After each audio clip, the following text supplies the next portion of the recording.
नमस्कार, आज की कक्षा में आप सभी का स्वागत। हमारा आज का पाठ रहेगा क्षितिज पाठ 3 लखनवी अंदाज। इस पाठ के लेखक है यशपाल। पाठ का प्रतिपाद्य मैं आपको परिभाषित करता हूँ। लखनवी अंदाज पाठ के लेखक यशपाल जी है। उन्होंने यह लेख व्यंग्यात्मक शैली में लिखा है। इसमें लेखक ने पतनशील सामंती वर्ग पर कटाक्ष किया है। यह वर्ग वास्तविकता से बेखबर रहकर अपनी बनावटी जीवन शैली जीने का आदी है। आज के समय में भी ऐसे परजीवी संस्कृति को देखा जा सकता है।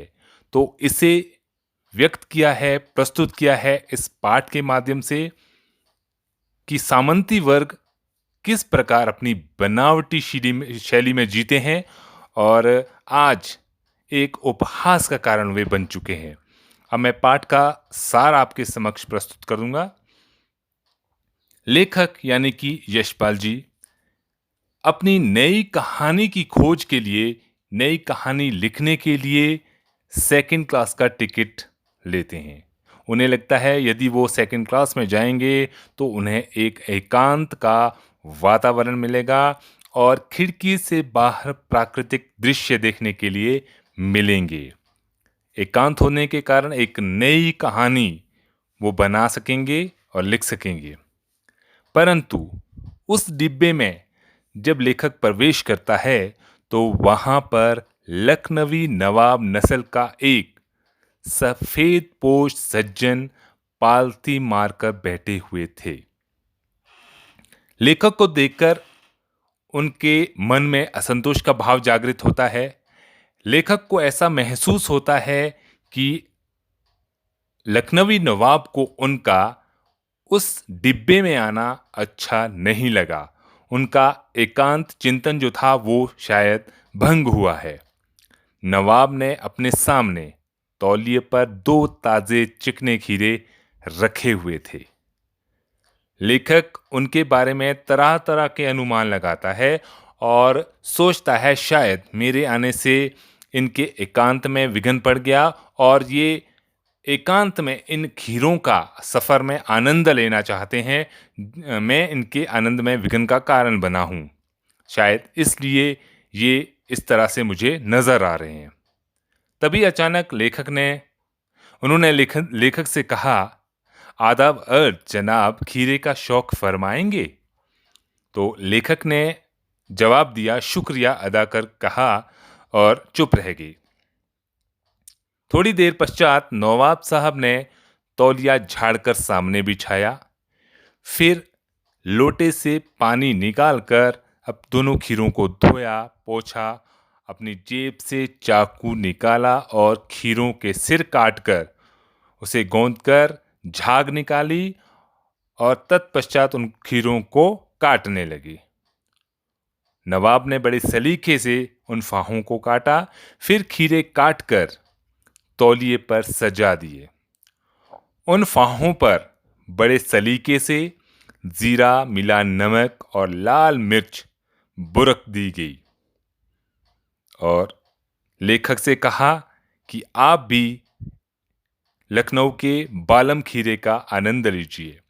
एक बार पुनः पूछने पर लेखक ने फिर से बहाना बनाया और पहले ही मना कर चुके थे। हालांकि उसे देखकर, खीरों को देखकर उनके मुंह में भी पानी आ चुका था। वो वैसे ही उसका रसास्वादन ले रहे थे। लेखक ने कहा, शुक्रिया, इस वक्त तलब महसूस नहीं हो रही है और साथ ही साथ मैदा भी कमजोर है, अर्थात मेरा पाचन तंत्र भी ठीक नहीं है। किबला शौक फरमाएंगे।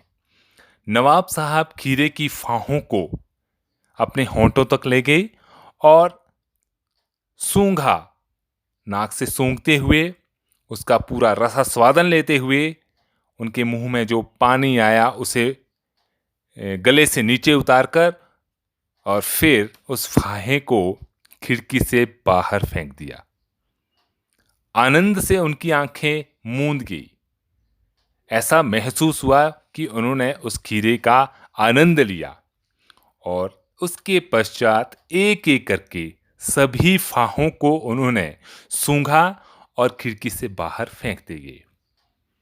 खीरे के समाप्त होने पर उन्होंने तौलिए से अपने हाथों को पोंछा, होंठ को पोंछा। वे इसी काम में थक गए थे। तभी लेखक को नवाब साहब की डकार भी सुनाई दी और नवाब साहब ने यह जाहिर किया कि जो रईस होते हैं वो इसी प्रकार एक खीरा जैसी मामूली चीज को वो खाते नहीं अपितु उसका सूंघ कर ही उसका स्वाद लेते हैं।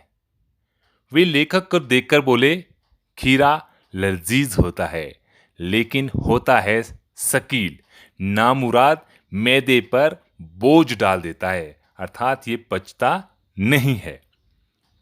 लेखक को यह सब देखकर एक नई सोच उनके दिमाग में नई सोच उपजी।